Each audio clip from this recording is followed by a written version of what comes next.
Welcome back to this already the final segment of The Price of Business. It has been a fast-paced, action-packed program with a lot of great guests, and we're going to end this program today on that same positive, upbeat sort of note with an interesting individual, a person who specializes in PR, particularly for those individuals in the restaurant industry, and that's a tough industry in my perception. Tiffany Ran is with a company called Blindcock Media. Cool website. Enjoy checking it out, blindcockmedia.com. Tell us a little bit about your company and welcome.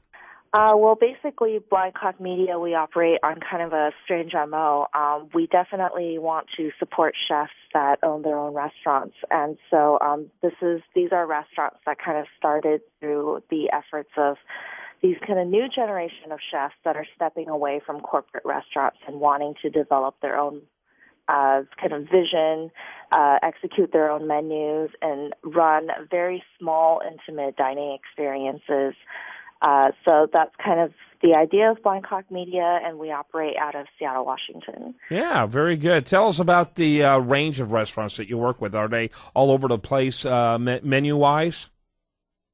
They are kind of all over the place. I would say there's Pacific Northwest influence is really big with most of our clients, and then there's international flavors as well. So we have like a Dominican food eatery that's opening up soon on our roster. There's also a Japanese gastropub. And so a lot of these chefs are kind of working with different, international range of flavors and working with different products that I think a lot of corporate restaurants just wouldn't even touch. Mm-hmm. And that's because? And that's because I think, part of it is creative freedom. I think they could, now that these chefs have their own restaurants, they could really kind of experiment with wild edibles or, anything that kind of strikes their fancy. And I think with maybe a restaurant that might have a more corporate backing, you kind of have to run it with the higher ups. And not every cook or chef has the most freedom to kind of develop their own menu or their own dishes. There's a structure behind those things.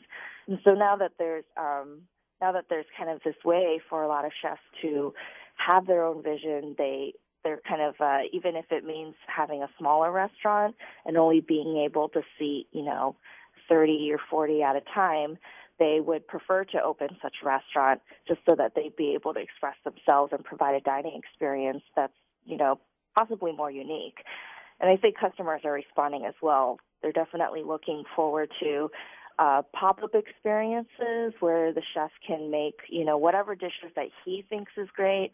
And they're looking forward to more intimate dining experiences, even if it means that they don't have to even if it means that they're not getting dressed up and going out on the town kind of feeling, but just the adventurous feeling of that menu is enough to kind of lure diners to continue to return. Yeah, that's interesting. Now, you mentioned you're up there in the Northwest. Do you have other clients in other parts of the country, or are you pretty much exclusively in that area?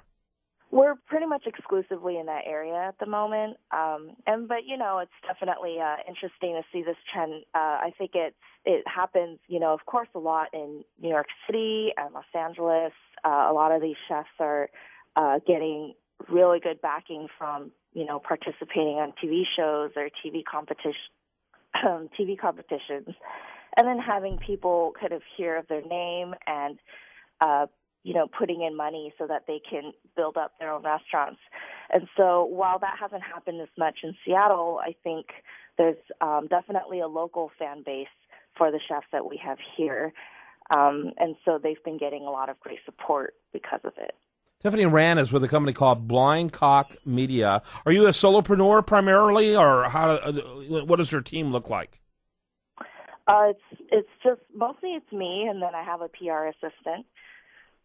Yeah, very good. I appreciate you spending some time talking about what's going on and, in terms of marketing restaurants, and glad we were able to spend some time with you today. Want to encourage you to learn more about Tiffany at blindcockmedia.com. It's exactly like it sounded, blindcockmedia.com. Tiffany, thanks for your time. Thank you. Thank you, Kevin. Do want to remind you, best content here shows up over there at usdailyreview.com. While there, please like it on Facebook, follow it on Twitter. I hope you have a great rest of your day. I hope you spend it there at usdailyreview.com or right here on this great station.